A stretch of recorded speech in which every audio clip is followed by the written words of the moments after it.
Welcome to the Social Change Diaries, the show that looks behind the curtain at everything you want to know about the social justice and nonprofit landscape. I'm your host, Vanessa Wakeman. Today, we have a little bit of Social Change Diaries history being made. For the first time ever, we will have two people on during an interview. So please bear with me if I flub any parts of this. This is new to us, but I'm super jazzed about the two guests that we have. We have Pamela Shifman from NoVo Foundation and Vanessa Daniel from Groundswell Fund. Pamela is a passionate and experienced advocate for girls' and women's rights, social justice, and transformative philanthropy. She brings this deep commitment to her role as executive director of the NoVo Foundation, a private grantmaking organization based in New York City. Pamela joined the NoVo Foundation in 2008 as the Director of Initiatives for Girls and Women and took on the role of Executive Director in 2014. She came to NoVo from UNICEF headquarters, where she led the organization's efforts to end gender-based violence in conflict-affected settings. Prior to joining the UN, Pamela worked to end violence and discrimination against girls and women in a variety of contexts, including as co-executive director of the international women's rights organization Equality Now, and as a legal advisor to the ANC Parliamentary Women's Caucus in South Africa. And Vanessa Daniel is the founder and executive director of Groundswell Fund, the largest funder of the U.S. reproductive justice movement, and of Groundswell Action Fund, the largest fund in the country centering giving to women of color-led 501c4 organizations. Under her leadership, Groundswell has moved nearly $40 million to the field with a focus on grassroots organizing led by women of color, low-income women, and transgender people, and 90% of its total giving going to work led by women of color. Vanessa's roots in labor and community organizing inspired a unique funding model at Groundswell, a program staff team of women of color who come directly out of grassroots organizing and who support grantees through grantmaking, capacity building, and funder organizing to raise the visibility of grantee work in the broader funder donor community. Groundswell's work includes the only fund in the country dedicated to supporting access to midwifery and doula care for women of color, low-income women, and transgender people, and a robust women of color-led integrated voter engagement training program. Prior to Groundswell, Vanessa supported LGBT rights, economic and environmental justice grantmaking at Tides Foundation, organized home care workers with SEIU, helped win a landmark living wage law with the East Bay Alliance for a Sustainable Economy, and conducted research to support the organizing efforts of welfare mothers with the Applied Research Center.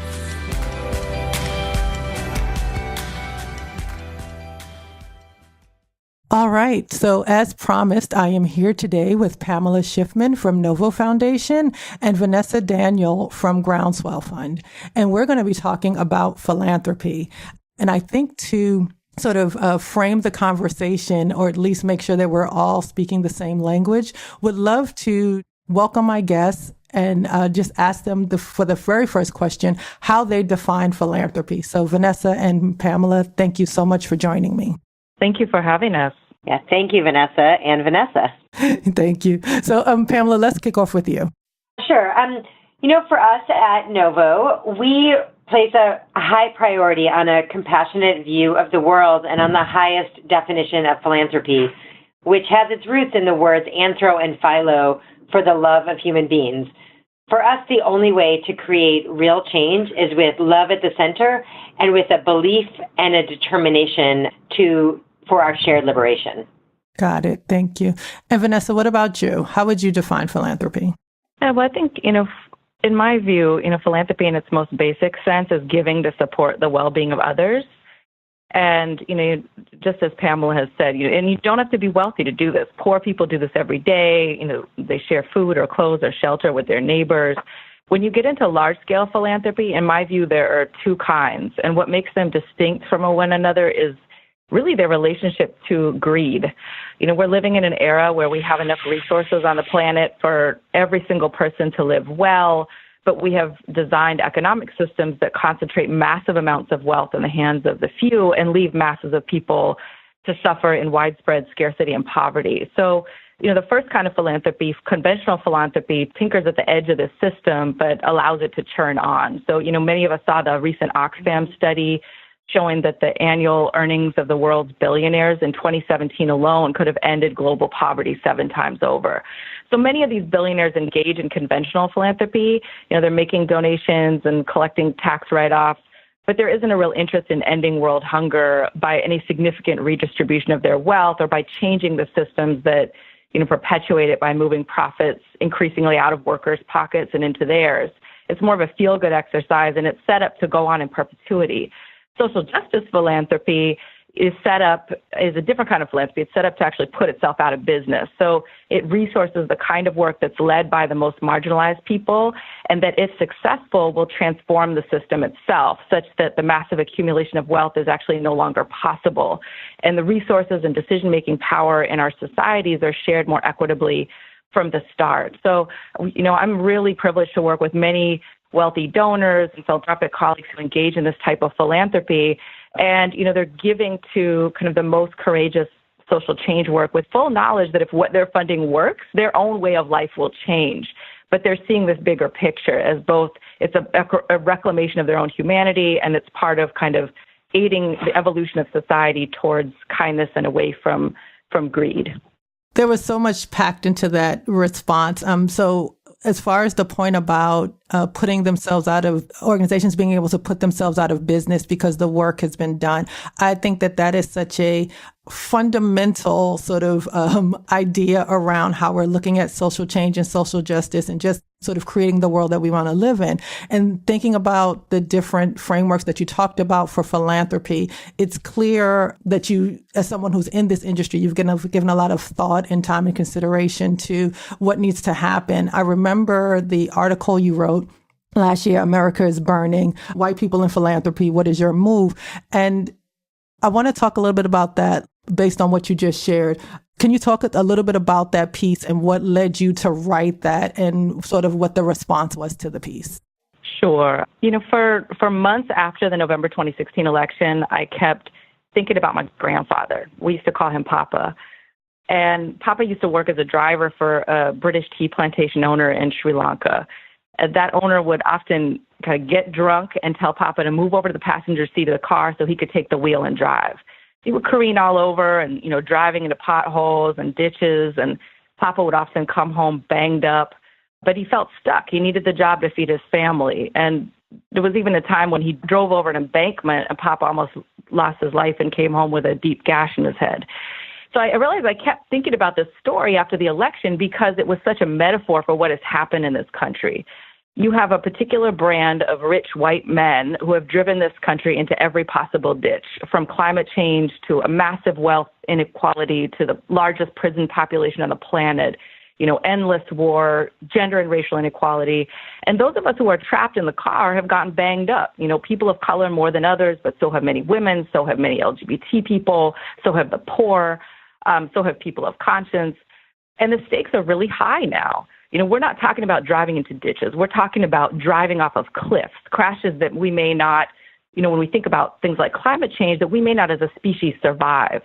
So after the election, it was clear to me that just survival looks different for all of us now. When you are about to go off a cliff, hunkering down is less of an option. And the only way to survive is to grab the keys and take control of the wheel.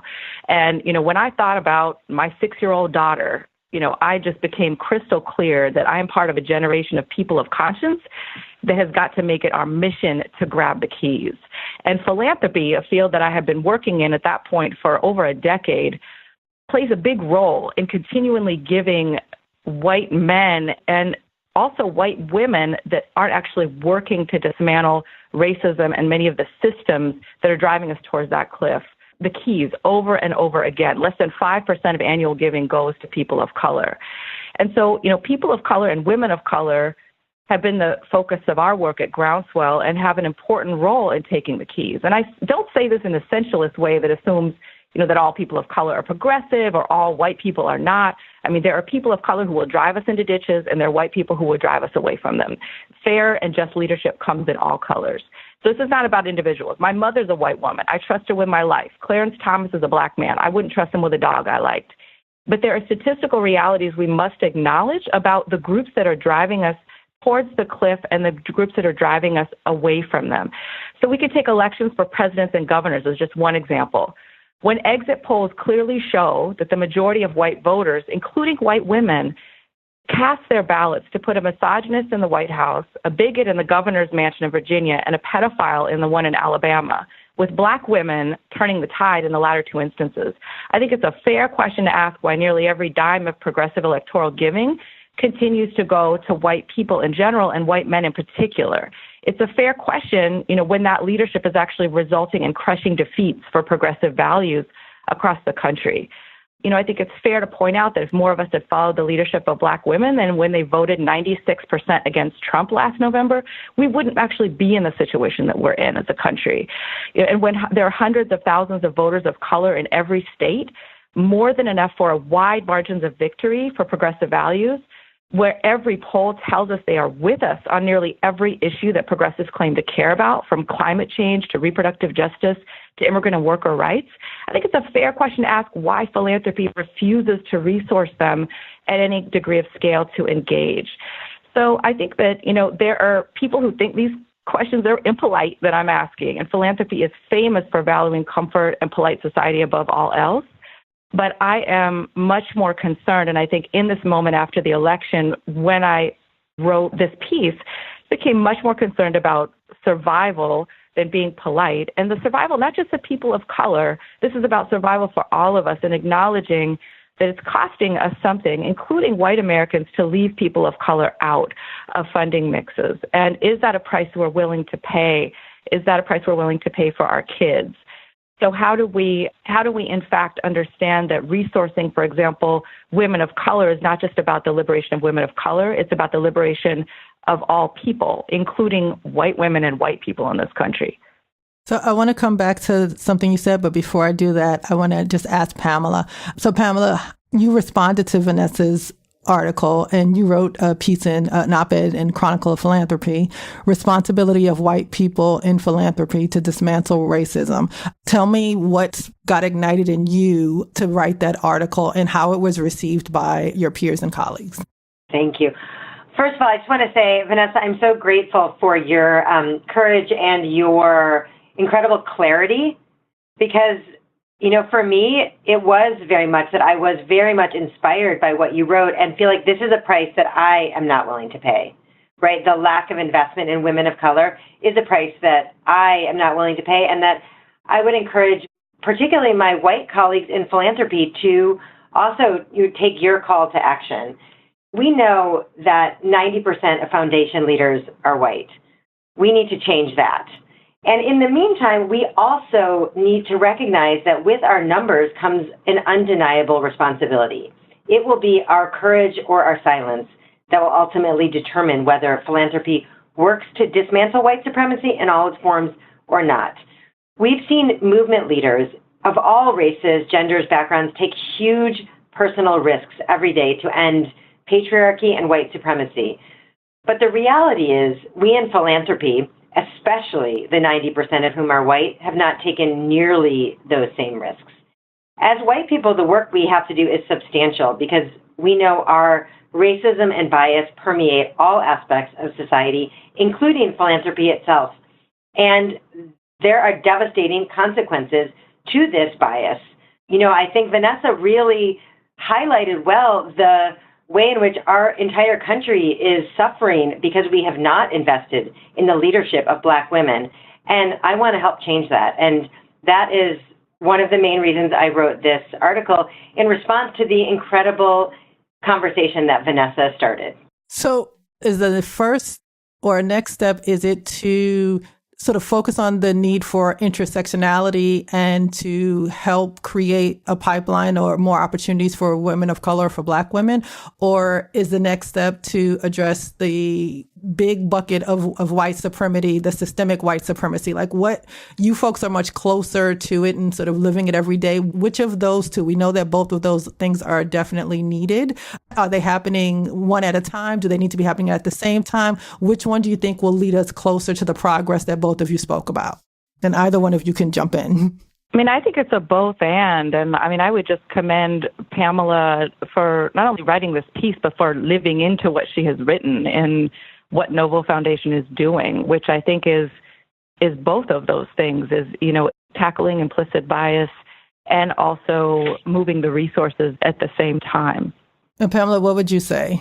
I absolutely agree. I think we absolutely have to do both at the same time, and they are two sides of the same coin, actually. They are actually part of the same solution that we are working toward. Vanessa pointed out that 95% of funding goes to white-led organizations, and that is a serious problem for all of us. And that is related to our own implicit and explicit bias in philanthropy. So we have to address that bias, and we have to be investing in the leadership of women of color.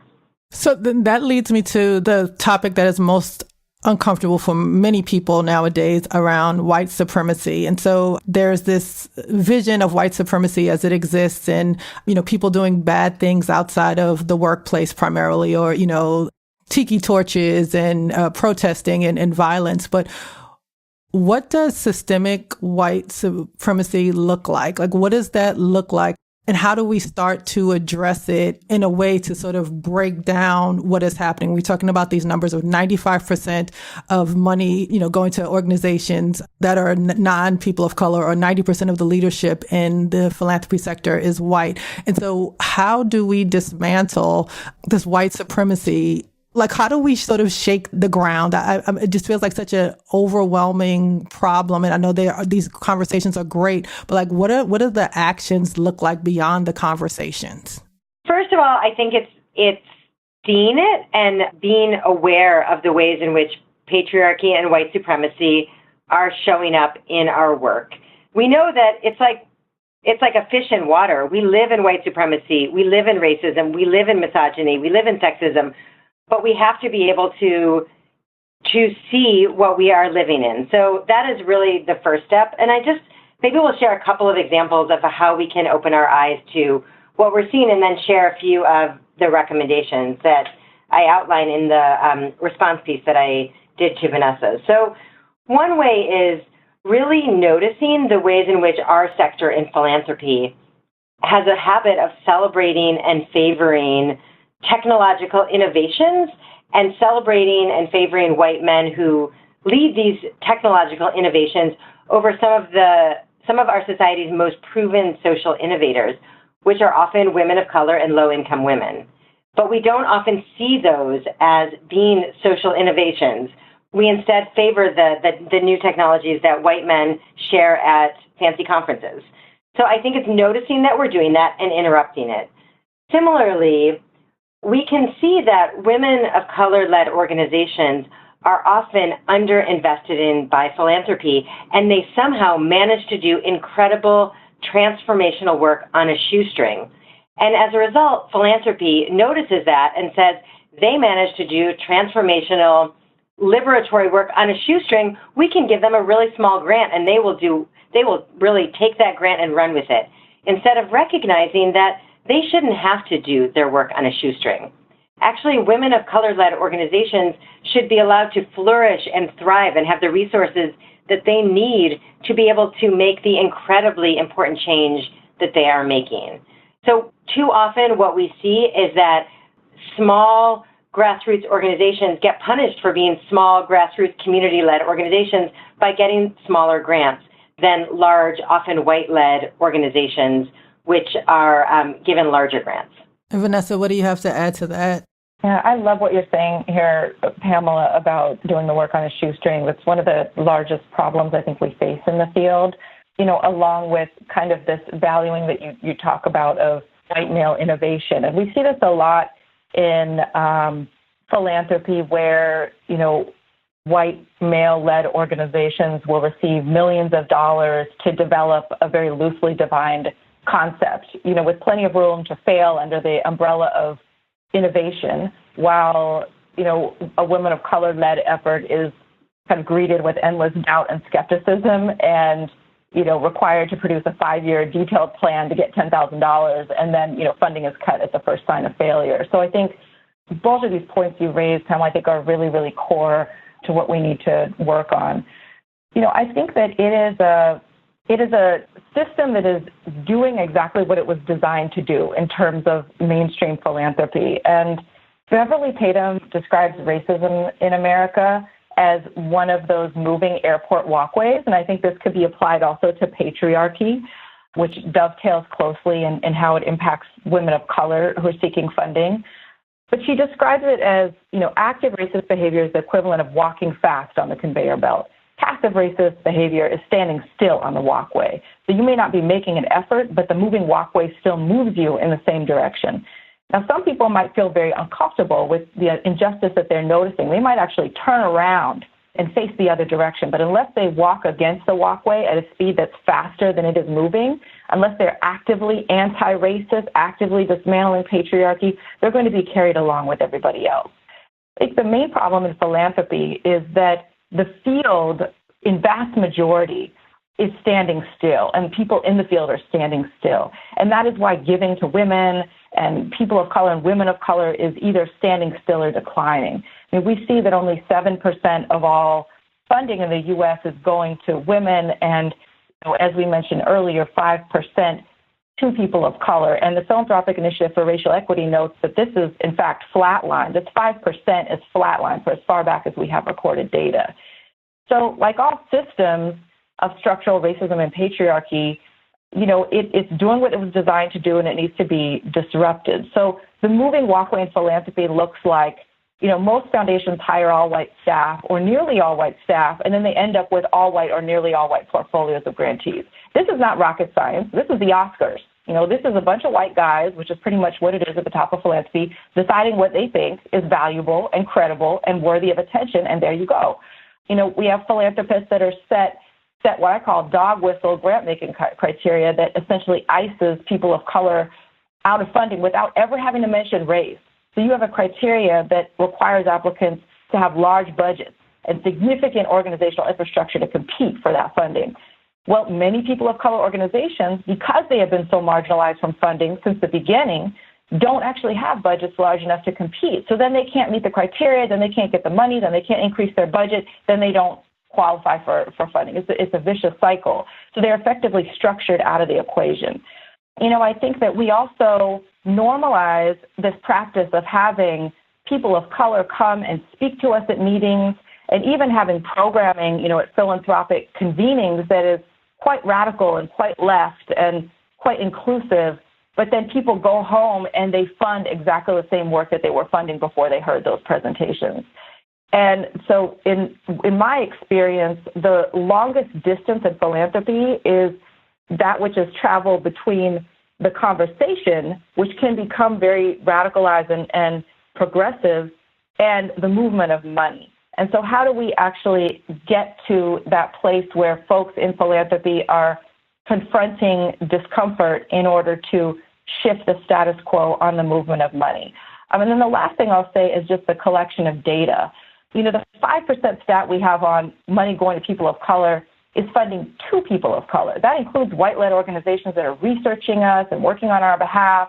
There's no reliable statistic for how much is going to organizations led by people of color or women of color. That is how starkly invisible we are. So in a multi-billion-dollar industry, the fact that this data point doesn't exist is not just an oversight. It is very intentional. It is by design, because you don't have to be accountable if there isn't data that can actually demonstrate where the gaps are. And so one of the big main steps that, foundations and philanthropies can take is to actually start collecting and reporting on this data. Yeah, I thank you so much for that. I just want to echo that. Racial disparities in philanthropic giving are fundamentally about whom we trust to lead us to change, whom we think of as strategic, and how we measure the capacity to do excellent work. So grant makers have to take conscious action to challenge our deepest and sometimes unconscious assumptions that pose as common sense if we're ever going to make true progress in significantly shifting funding to transformative work led by people of color and women of color in particular. Thank you so much, Vanessa. I just want to echo everything you said. That leads me to a question about data and statistics and information. Many years ago, before I started this agency, I worked on Wall Street. And I remember being in a leadership conversation about hiring practices. And a colleague said to me, if he had a choice of two candidates to hire for a role, he was a white male, if it was between a white male and a person of color, he would likely choose the white male because it was just familiar to him. It was comfortable. It was easy, similar frames of references, and it would just probably be an easier, work journey for him. And as uncomfortable as that conversation was, and as upsetting as it was a very conscious bias. Like, he was aware that this is what he's doing. So I know we've had a lot of conversations about unconscious bias and what it looks like in different workplaces, but I almost think that sometimes let's start with the conscious bias. Like, if you know that you're always going to pick, vanilla ice cream every time you go, then let's have a conversation about what's leading you to do that and how can we create, opportunities for the other flavors. The tech industry currently publishes, data around their hiring practices, their diversity statistics.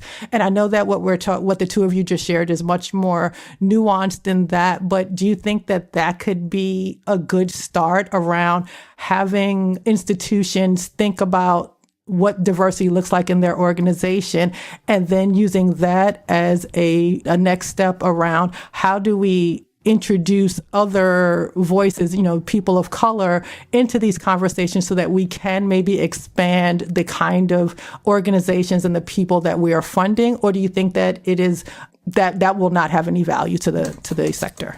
I think that would be valuable, and I think that there are many ways in which the tech sector is ahead of philanthropy. I mean, philanthropy is whiter and more male than corporate America, particularly the higher you get on the food chain.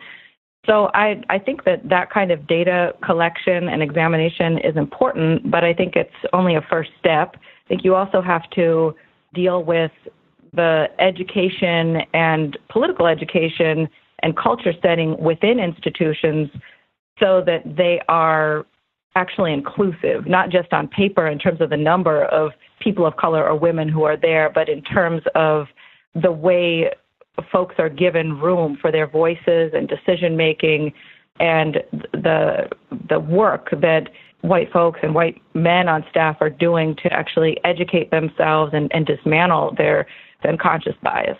So I think those are key steps. I think in philanthropy, however, the other half of the data that's so important to collect is on giving. And I think setting clear goals for the percentage of giving that is going to go to work that's led by people of color and women of color and other marginalized populations, tracking and reporting all of this data, and including the leadership of grantees.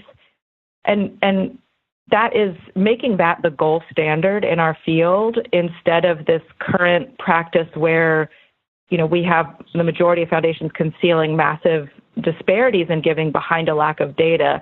I think that is equally, if not more critically important than the data collection on staffing.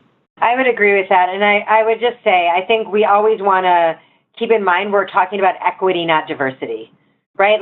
It's not enough to have diversity on our teams. We actually have to have equity. We have to have people in decision-making roles. We have to have people who have the power to shift where resources are being granted. We need to look at power as opposed to just diversity. That's a great point.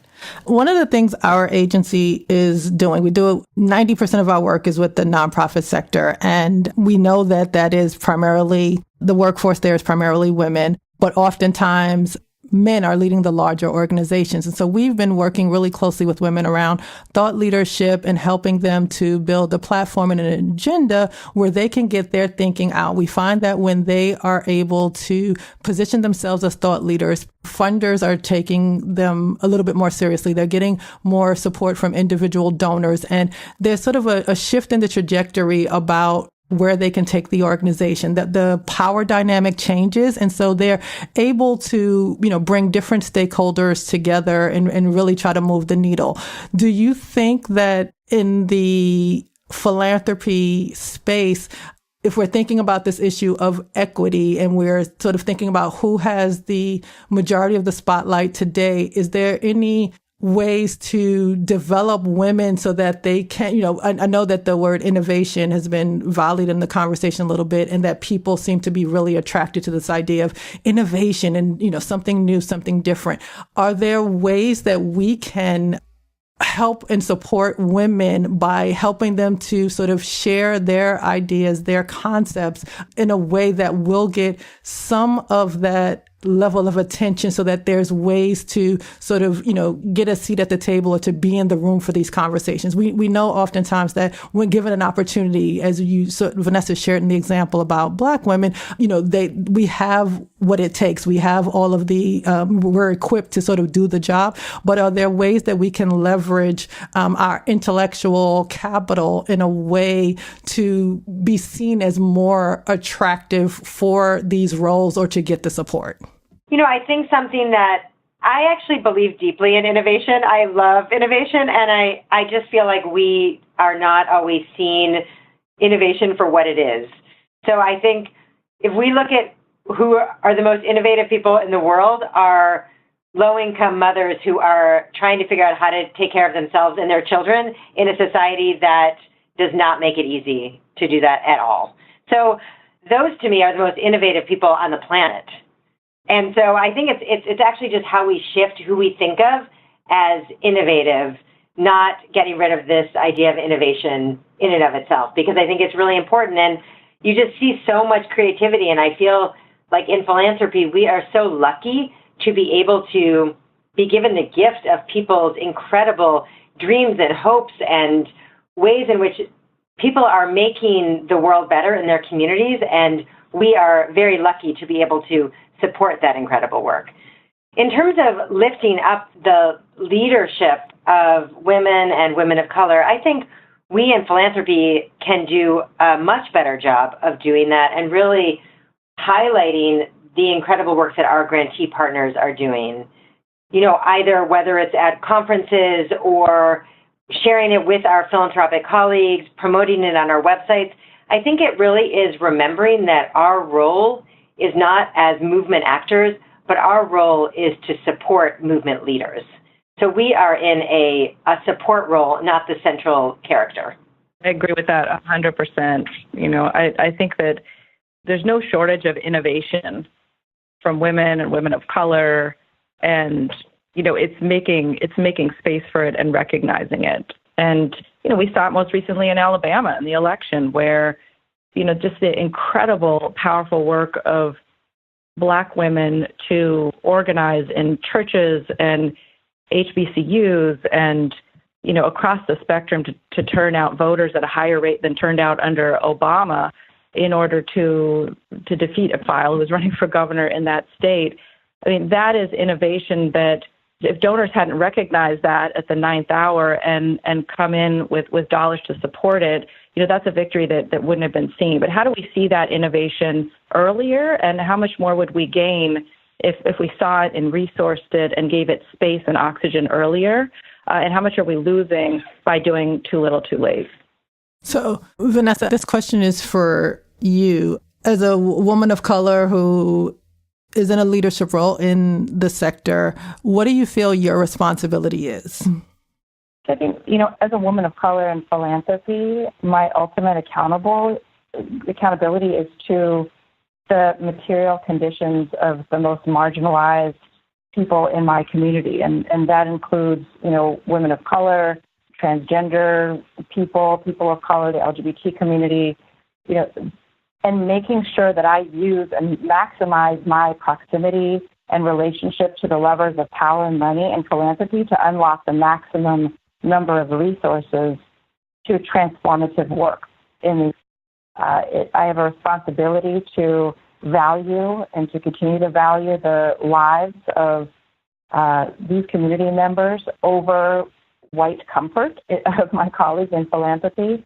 and to continue to raise the question and to imagine beyond the confines of what white men in philanthropy tell me I am allowed to imagine. When I first came into this field, I looked at a sector that was giving, at that point about 10% to women annually, 5% to people of color, and less than 3% to grassroots organizing, and said, what communities are telling us they need is more funding for women of color-led grassroots organizing, including on controversial issues like reproductive justice and organizing in a multi-issue way. I was told that it was impossible to unlock massive amounts of, resources for this work. And, I think we're still on our way. We're not where we need to be, but we have over the past decade moved over $40 million to this work.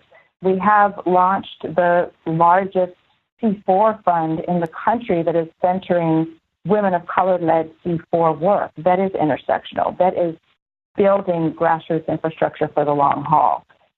So I think that a big lesson for me has been to persist, to organize, as we are funding, the courage of immigrants and dreamers and Black youth to organize against incredible odds and incredible threats. We also have to live into our full humanity and the purpose of our life work in philanthropy by organizing courageously in our own sector. To be able to look back at our legacy and say that, we did everything in our power that we could do to advance freedom and justice and support the movement to do that critical work. And then, Pamela, for you, I think my question would be around, clearly an ally and wanting to see more women of color and people of color with opportunities. What do you feel your responsibility is in this sector as someone who is a leader? Yeah, I believe that my accountability also is to the most marginalized people and to shifting power. I fundamentally believe that in shifting power, we all win, and that this is the liberation of the most marginalized people actually ensures my liberation as a white person also.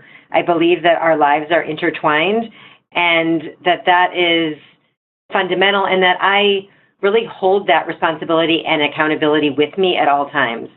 I think at the same time, as a white leader in philanthropy, I feel particularly responsible to and accountable to addressing white supremacy in our sector and to engaging in conversations with my white colleagues about what more we all can do to address racism in our sector.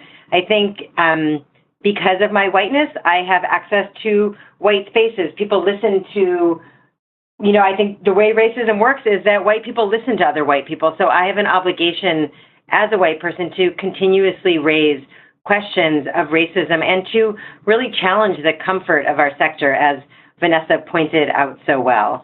I think so many of us, just honestly, so many of us white people, I think for us, we live at the intersection of shame and guilt and fear.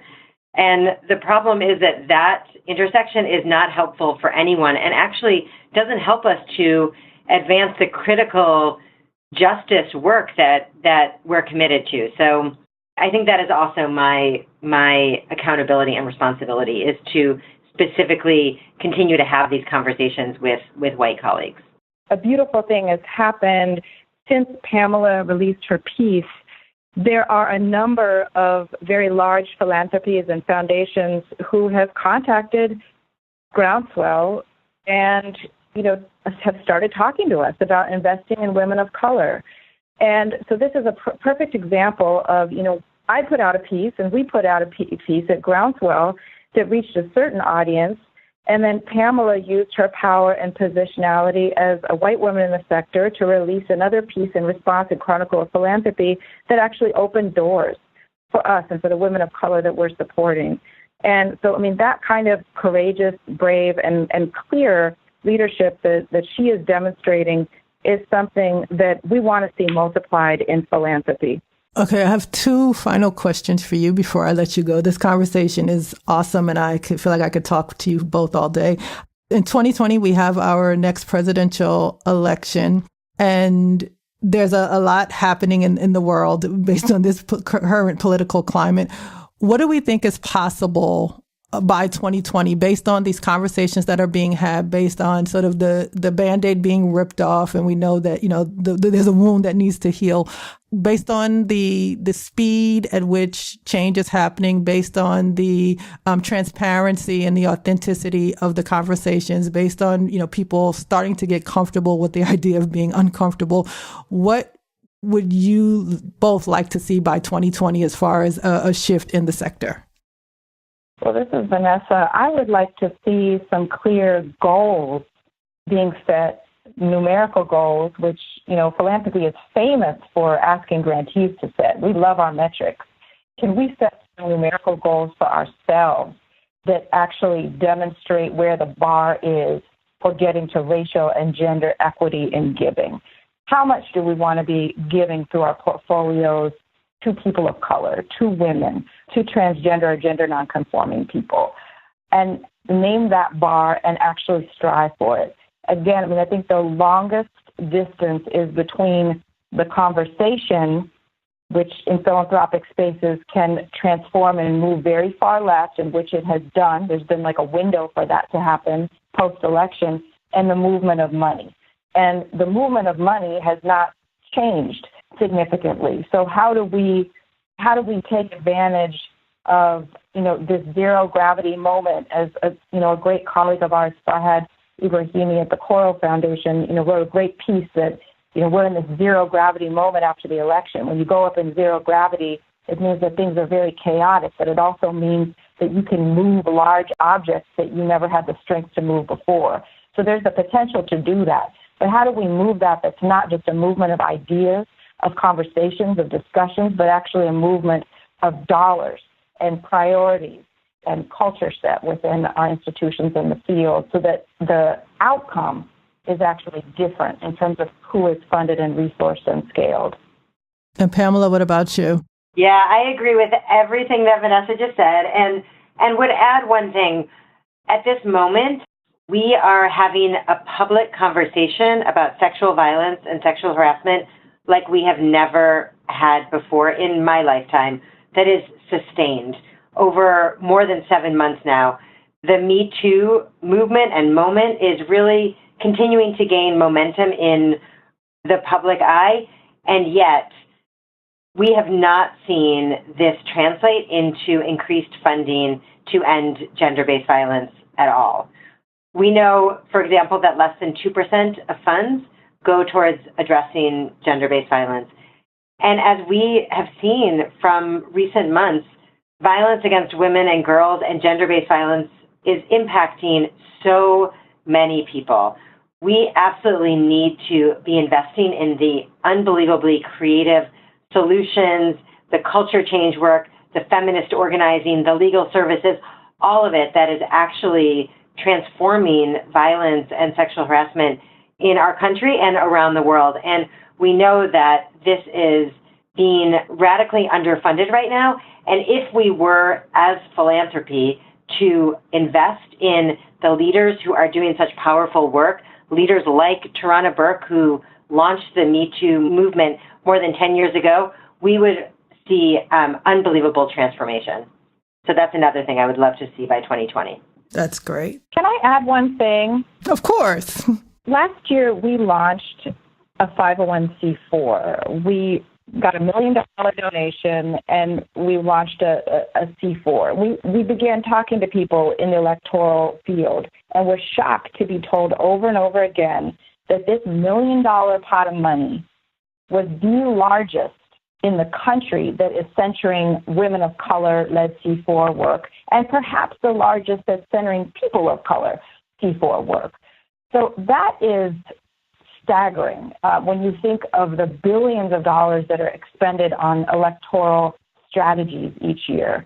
And so one of the things that we would like to see in 2020 is to see this fund grow, and to see the leadership that is involved in this, engaged in our board, which includes some of the most prominent women of color in the electoral arena across the country that is guiding the strategy actually see that type of leadership and innovation be invested in to ramp up the capacity of women of color C4 organizations to actually engage voters, engage candidates, and have a transformative impact on the electoral space beyond what we are already seeing, just the incredible impact that exists even with meager resources. What would it do when we talk about 2020 as a major electoral year to actually have that kind of funding infrastructure in place? So most of our conversation has been centered around traditional institutional philanthropy, which we know is led by white men. We know that the country continues to grow with populations of people of color. We know that Black women are opening more businesses. We are seeing more millionaires and more wealth coming into other ethnicities, other races. Is there an opportunity to leverage some of the new financial wealth of people of color to be an alternative to the traditional philanthropy institution? So I'm guessing dollar for dollar, there is no match as far as like how much new money there is available. But is there a way that we can educate and leverage some of those resources as a way to make sure that more women of color are being funded, that they are not being given these smaller grants? Like, how can we expose people with new resources to make sure that they understand how valuable philanthropy is and what it could do for communities? Like, and maybe those conversations are already being had, but I almost feel like in addition to what we're talking about around how do we change what's already existing to that thread or to that point of innovation, we also should be looking at how can we introduce new people into the sector so that we can create a new model or, something that's a little bit healthier and can respond to the needs of today. Vanessa, you want to start with that one? Sure. I'd just like to, first of all, shout out Urvashi Vaid and Shindy Maxton, who are doing a very exciting project with high net worth individuals of color across the country to support them in the creation of a network and a community around their philanthropy. I think two things happen with donors of color. First of all, many of them are not engaged in the long-standing donor networks that exist because those networks are almost completely white, and many of them feel alienated and that there's a lack of cultural competency in those spaces to really bring them in and help them feel part of a community. The second thing that happens is that many, though not all, people of color that are high net worth are first generation. Mm-hmm. So they maybe are newer in their philanthropy, and what they are able to see from their vantage point includes churches and educational institutions, some community organizations, but in large part, national organizations. And so there is a bridge building function that Groundswell is working to play to help folks become aware of more social justice organizations led by people of color across the country, particularly at the local and community level, to have an opportunity to invest. When we have had house parties, for example, with predominantly donors of color, women of color donors, it's quite amazing how short the distance is to understand the nuances of the type of grassroots work that we're supporting. For example, many times with white donors, there is a long conversation to understand why reproductive rights should include anything other than abortion access, which is, of course, along with contraception access, the top two issues for middle class and upper class white women. But of course, for women of color, there's a much broader set of issues that also include the right to parent and the way that mass incarceration, deportation, environmental racism are continuing a legacy of disrupting our right to parent that dates back to the separation of families and slavery and through mission schools and many other systems.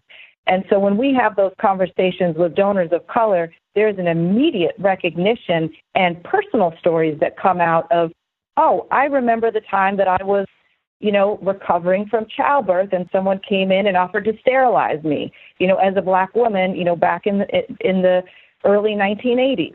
These are the kind of personal, being able to relate to the work that's being funded in a very visceral way that is, I think, quite helpful for gaining the kind of donations that are flexible and give groups the latitude and freedom to work in a multi-issue way and that they need to in order to be relevant to their communities and make an impact. So I think that there's huge potential there, and I'm excited to see what Urvashi and Ashindi, how that work evolves. I would just add to that, I think that increasing the pool of resources is incredibly important, and particularly increasing the pool of resources from funders who are more likely to support transformational work, which certainly are going to be donors of color. So I think that is 100% important. And also, I think to return to something that Vanessa and I talked about in the very beginning of our conversation, which is that the presence of philanthropy and the need for philanthropy is fundamentally about the absence of justice. So we actually have to be supporting work which is going to be putting ourselves out of business, all of us. And that is how we know we will be successful, is when we are no longer needed. Thank you. Well, ladies, before I let you go, is there anything else that either of you would like to add? Any call to action to our listeners? Anything that we should be thinking about? Any events or anything coming up? Anything you'd like to share? Well, I would like to invite folks to visit groundswellfund.org and groundswellactionfund.org for electoral giving, for a easy way to find organizations to either fund directly or for people who need an intermediary vehicle to be able to give to Groundswell so we can redistribute resources. 90% of our grantees are women of color led. We also support low-income white women and work that is led by transgender and gender nonconforming people. So we'd invite folks to join us in that work. Perfect. Thank you, Vanessa. Can I just add one thing? I think James Baldwin has said that not everything that is faced can be changed, but nothing can be changed until it is faced. And there is such an opportunity for those of us who work in philanthropy to face the problem of white supremacy and racism in our sector. And I want to encourage people to contribute to the conversation that Vanessa started in September of last year and that I added my voice to.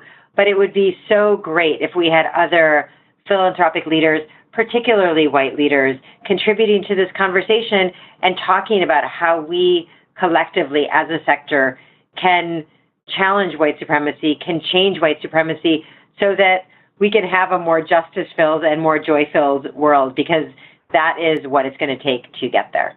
Well, I thank my guests today, Pamela Shifman from NoVo Foundation and Vanessa Daniel. This was a fantastic interview.